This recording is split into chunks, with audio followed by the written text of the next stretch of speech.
गणेशोत्सव अवघ्या काही दिवसावर येऊन ठेपलाय आणि प्रत्येक ठिकाणी गणेश आगमनाची तयारी जोरदार सुरू आहे. गणेशोत्सव म्हटलं की उत्साह, सजावट आणि वर्गणी हे समीकरण ठरलेलंच आहे.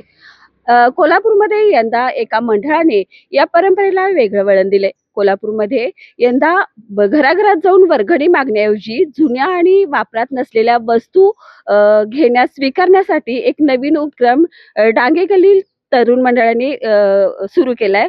तर या उपक्रमाबद्दल माहिती घेण्यासाठी आज आपण इथं आलो आहोत आणि या मंडळाचे अध्यक्ष आज आपल्या सोबत आहेत. तर नमस्ते सर. नमस्कार. ही संकल्पना सर तुम्हाला कशी सुचली? गेले 10 ते 12 वर्षापूर्वी ज्यावेळी आम्ही वर्गणी मागायला लोकांच्याकडे जात होतो, त्यावेळी लोकं म्हणायचे, की "किती मंडळांना वर्गणी द्यायची? प्रत्येकाला एवढी वर्गणी देणं शक्य नाही." आणि ह्या गोष्टी सगळ्याचा विचार करून आम्ही त्यावेळी निर्णय घेतला, की ह्यात आपण काहीतरी बदल करायला पाहिजे. त्यामुळं आम्ही लोकांना एक आवाहन केलं, की तुमच्याकडे ज्या टाकाऊ वस्तू असतील, त्या आम्हाला तुम्ही द्या. त्या वस्तू रिसायकल करून किंवा ज्यांना गरज आहे त्यांच्यापर्यंत पोच करून ज्या वस्तू शिल्लक राहतील, म्हणजे टाकाऊ वस्तू, त्या वस्तू विक्री करून आपण या गणेश उत्सवाची वर्गणी त्या माध्यमातून जमा करू शकतो. अच्छा. हा उद्देश झाला. पण ही संकल्पना कशी सुचली किंवा या मागचा नेमका हेतू काय होता? गणपतीची वर्गणी आम्ही गोळा करताना लोकांचं म्हणणं असायचं, की अनेक मंडळं आहेत, प्रत्येकांना वर्गणी देणं शक्य होत नाही आणि लोकांची इच्छा असते, पण मंडळं काय करतात, की बाबा एवढीच वर्गणी द्या, तेवढीच वर्गणी द्या, असे प्रकार आम्ही त्यावेळी बघितले. त्यामुळं आम्ही एक निर्णय घेतला, की यातून लोकांना मुक्त करायचं आणि लोकांच्याकडून वर्गणी स्वरूपात जर काय घ्यायचं असेल, तर ज्यांच्याकडे जी टाकाऊ वस्तू आहे, ती आपण स्वीकारायची. अच्छा. तर आता तुम्ही ह्या जुन्या वस्तू ज्या घेताय, ज्या वापरात नसतील किंवा ज्या पडीक आहेत, या वस्तू घेतल्यानंतर त्याची विक्री किंवा पुनर्वापर कशा पद्धतीने केला जाणार आहे? आपल्याकडे आता यामध्ये कपडे येतात.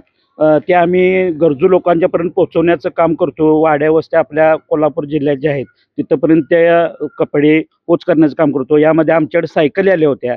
त्या आम्ही गरीब विद्यार्थ्यापर्यंत पोहोचवण्याचं काम केलेलं आहे. त्याचबरोबर अनेक टाकाऊ वस्तू या ठिकाणी येतात. त्यातून पुनर्वापर करण्यायोग्य ज्या वस्तू असतात त्या बाजूला करून त्या आम्ही राहिलेल्या वस्तू आम्ही विक्री करतो आणि त्यातून गणपतीची वर्गणी जमा करतो. अच्छा. तर सर आता तुम्ही इतका छान उपक्रम राबवताय, तर याला नागरिकांचा प्रतिसाद कसा मिळत आहे?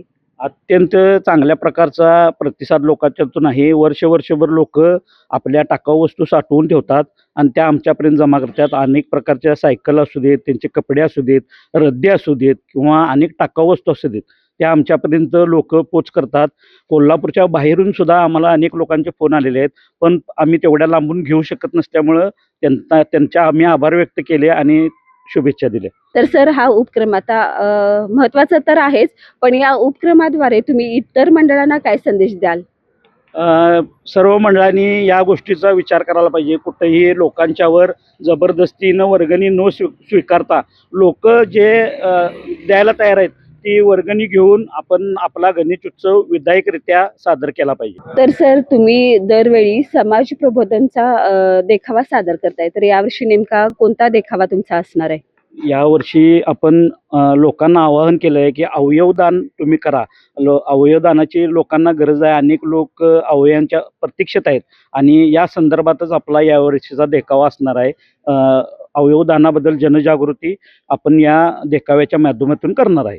तर डांगे गल्ली तरुण मंडळ या मंडळाने वर्गणी न घेता जुन्या वस्तू स्वीकारण्याचा जो अभिनव उपक्रम राबवला आहे, तो निश्चितच कौतुकास्पद आहे. पण या मंडळाने जो राबवलेला उपक्रम आहे, त्यातून नागरिक कसा प्रतिसाद देतात आणि तरुण किंवा इतर मंडळे यातून काय संदेश घेतात हे पाहणं आता महत्त्वाचं ठरणार आहे. कॅमेरामन केतनसह मी सुरेखा, तारा न्यूज, कोल्हापूर.